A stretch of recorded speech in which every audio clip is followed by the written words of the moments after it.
Today we're going to be talking about how to break the power of intimidation off of our lives, because if we don't stand up to it in the right way, it will paralyze us and keep us from moving forward. So today, no more intimidation in Jesus' name.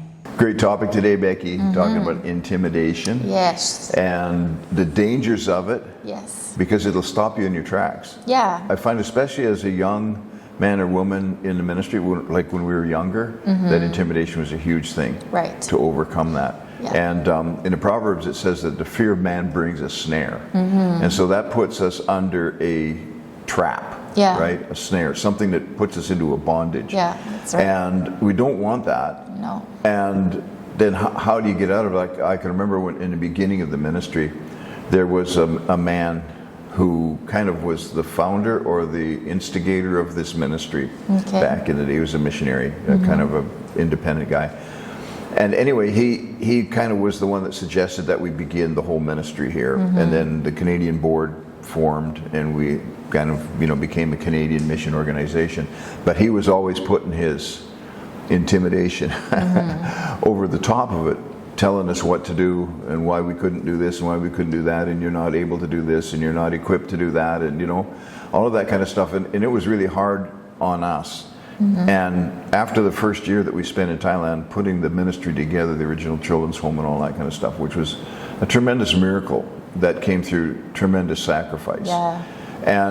But yet this thing hanging over us all the time. And my biggest fear, because this guy, he would go around to different mission organizations and he would find out what's wrong, what you're doing wrong, and then expose it, that he felt that was his ministry somehow, Right. And so, terrible ministry, but I was afraid of that. I mean, we'd never done anything before, right? And so here we are, and afraid this guy's going to come, then he's going to expose all of my weaknesses and all of my, and it was a terrible thing. So how do you deal with that? We went back to Canada, and we had a board meeting right away with our Canadian board, and I said, the first thing that we're going to do is we are going to get rid of that guy. Like, never again is he going to speak into this ministry. Right. And our board members are kind of like, their jaws dropped, like, Al, you're such a, like, rebel. Yeah, rebel. Like, where did this come from all of a sudden? And I said, well, we built a two-headed monster here. Yeah. And we can't go the direction that we're ordained to go or called to go because of this intimidation that's coming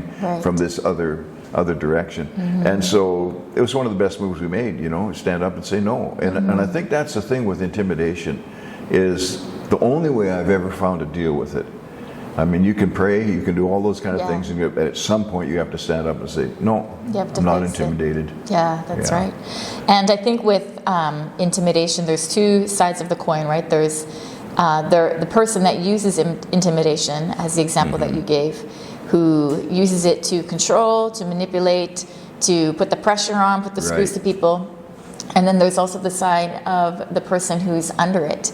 And I think it's good to look at both sides, because sometimes as leaders, we can inadvertently maybe operate under that, right? We feel a lot more equipped, we feel a lot, whatever it is, right?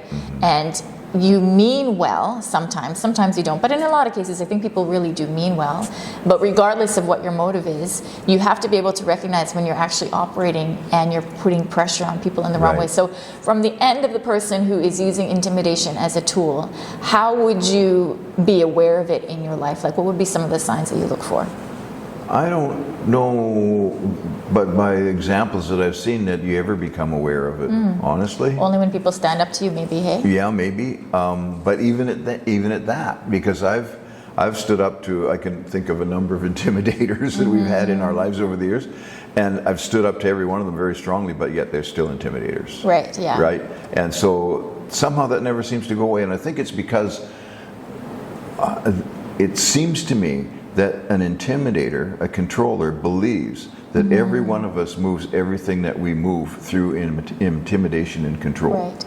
They actually believe that's their worldview, is that everything that happens, it's just that I'm a better controller than you are, and that's why I'm moving ahead. And everything comes into comparisons, and so I don't know, Beck, if that ever goes away. I mean, when you think about Jezebel, the answer to that was Jehu, who came to kill the whole family, right? Yeah, it's true. So I think that maybe then the overriding principle is, if you're operating as a leader out of a spirit of intimidation, then you're not operating out of a level of relationship that is family That's it. or father-son. Absolutely.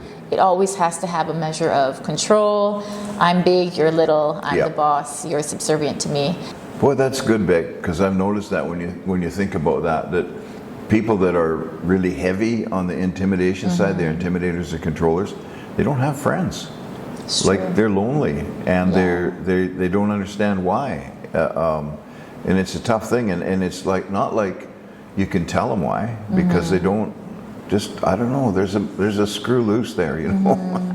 Well, I think when you're somebody who operates out of that kind of level, you can't let your guard down, because Right. you become the boss, you become the person that knows better, because you're never, what's the word?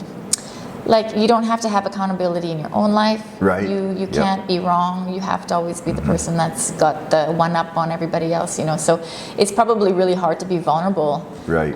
if you are operating out of that Yeah. attitude. Yeah, you maybe. can't allow that self-awareness, right? Because it'll destroy your whole mode of operation and Yeah. your whole, what would you say, your energy for getting Yeah. things done. That's If right. That's how you do. So I things. think that's why leaders that lead like that don't tend to last very long, very well in Right. our family situation with what's going on in Victory Asia, because it just doesn't work. Right. It doesn't fit, you know. Yeah. But then on the other hand, you have the people that are under that, and sometimes you can be intimidated not just by a leader, but sometimes you're even intimidated by people that are your peers. I think that happens when you begin to bring a comparison, That's right? it, Your yes. skills compared to their skills, your abilities compared to their abilities. And when we rate ourselves or base our ability to do what God's called us to do based on our own skill, then it's easy to become Yeah. intimidated. And I think the other one too that is the worst comparison of all is the fruitfulness. Right. You know, how big you've been able to build something. Right. And you'll see that dynamic to be intentionally conscious all the time to weed that out. Yeah, that's right. And to make sure that people don't feel like that around Right. me or you or whatever, Yeah. right? You know, like when we talk to other leaders, you end up in a leadership conference, Right. and there can be a lot of, you know, not intentional, but just people kind of want to know where you stand and that kind of thing. And I'm really, really intentional about just taking the back seat Yeah. in those situations. I want people to know and praise God for what God's done through us by seeing what He's done through us rather than me telling them Right. what He's done through us, right? And so I think also part of that principle too is that we don't just give honor like, hey, you've got 15 churches, you get to sit at the front. You've got one church, you sit at the back, right? Right, Because yeah. everybody's calling and responsibility is different. And I love that too. We were, in India not that long ago, and I really love just one of the points that Pastor Joseph made is that they pay attention to growth and they're counting and seeing how things are going, but that's not where they give Right. the value, because everybody is given a different calling. And you may be called to minister to a group of grandmas in your church, and you're being faithful Right. to your calling, and there's fruitfulness coming out of their lives. And somebody else might be called to an international platform where they're called to plant multiple churches, you know. Right. So you can't compare them Yeah, that's right. based on fruitfulness. You compare them based on obedience Yeah, and yeah. what God is doing in their lives, the fruit that's coming out of their lives. So I love that. I think in the Bible, one of the examples that I love is the story of David when he ends up finding out about Goliath, and he goes up to Saul to say, I'll be the one that kills Goliath. And you can see here where there's an attempt to intimidate David into saying, like, you're not qualified, right? And so one of the Right. things that Saul says to David is, you're not able to go out against this Philistine and fight him. You are only a young man, right? So Saul is looking Right. at David and judging him based on his youth and the fact that he hasn't been battle tested or anything like that, because Goliath has been a warrior from youth, right? Goliath has had all of this experience and you have nothing. And so that was meant to actually limit him. But I love how David replied. He said, when a lion and a bear came and carried off the sheep, I dealt with them, kind of thing. And he says here, the Lord who rescued me from the paw of the lion and the paw of the bear will rescue me from the hand of the Philistine. I love that David's confidence did not come from the fact that, I ripped a lion apart with my bare hands, or I ripped a bear, right? Yeah. It was that he knew that God had put him in that position to take care of the sheep, and that God had rescued him from that danger. And so God was going to rescue him from this danger, because what he said to Goliath was, you're an uncircumcised Philistine, and he's going to be just like the bear or the lion, because he has defied the armies of the living God, right? David was able to not be intimidated because he wasn't even considering his own skill, his own ability, his own position in that way. He was considering God's calling on his life. And so intimidation is a fear or a lack of confidence that comes because you've placed your confidence in the wrong thing, in your ability, right? But I love David's attitude where he knew that his confidence, I mean, he was under authority. He was under his father's authority. He was under Saul's authority. He did what his dad told him to do, go give food to your brothers, right? And then he was also under the authority of Saul. He asked for permission.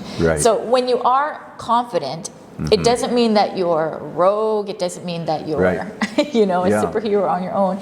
It just means that you have proper understanding of God's call on your life, His ability on your life, His grace on your life, and your obedience to that more than anything else. I can see David breaking that intimidation by giving the right answer to Saul. And that comes out of his confidence, like you say. It's not about his skills or his past accomplishments. It's about, God has delivered me before, He's going to deliver me again. I can kind of see that as kind of like the disciples. Remember when they got threatened, don't you preach Jesus anymore, right? And it's kind of like, should we obey God or should we obey you? And you've got to face that intimidation with the right answer. And I think that's really a key, because if you feel like there's somebody intimidating you, you need to be vocal with the right answer and the right actions. And I've found that I've been able to beat intimidation by facing it down. Like, I can't sleep if I've been intimidated by something and it doesn't sit right. You feel like you've been beat up, right? Like it's that snare. It's a bullying thing. It is. It's a bullying thing. And you're like, you just made me little. You belittled me. You made me feel small. And put me in the chokey, right? And so the way to deal with that, I found, is to stand right up to it. And there's times when I've driven a couple hours and gone into the office and said, here's my answer, right? You weren't even asking for an answer, but here's my answer. Here's the way, because I need to put this thing to bed.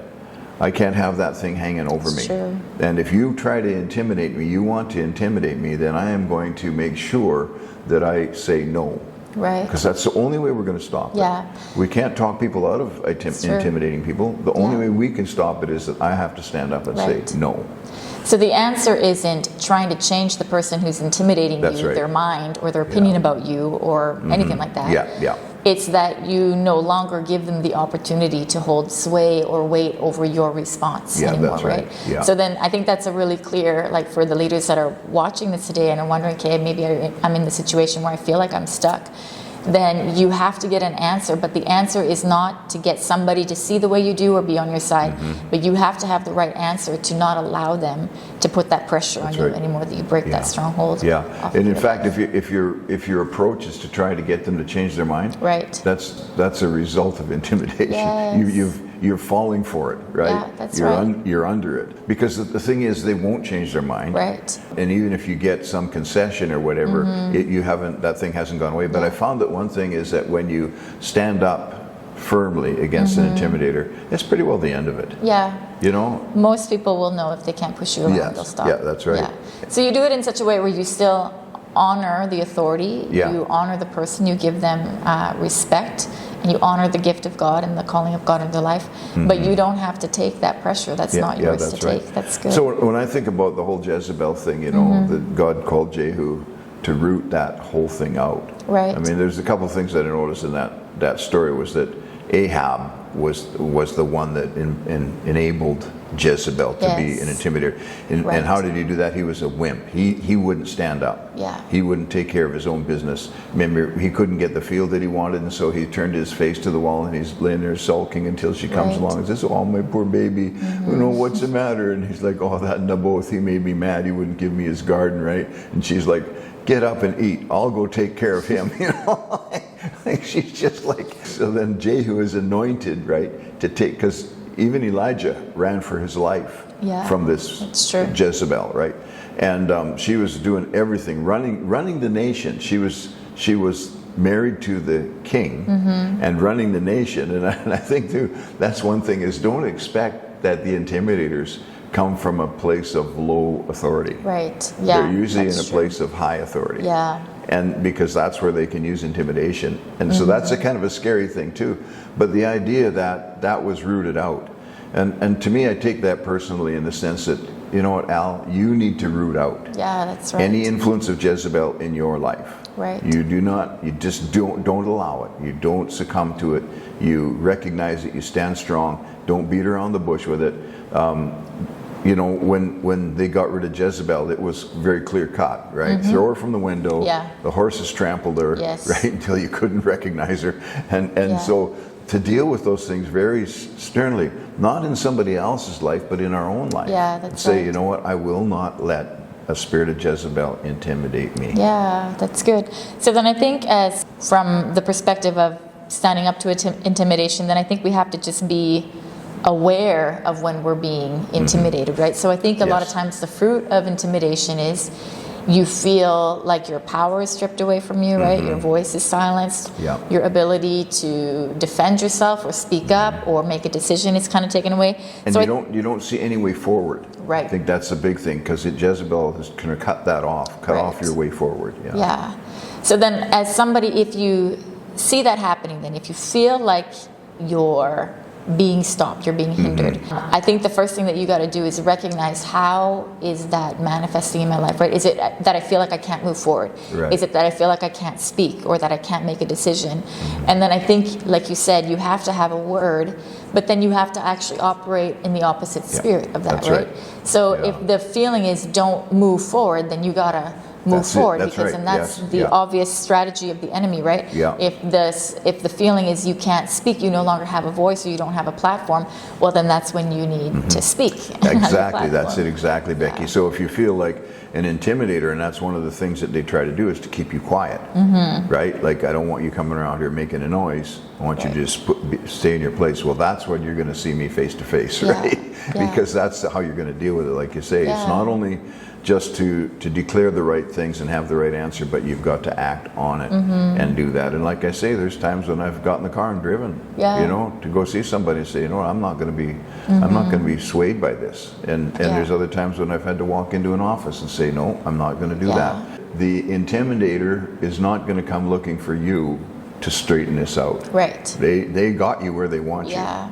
And so it's up to you now to go and straighten the thing out. And just in saying that, one of the things that I think happens too with intimidation is it tries to move things into a position of right and wrong.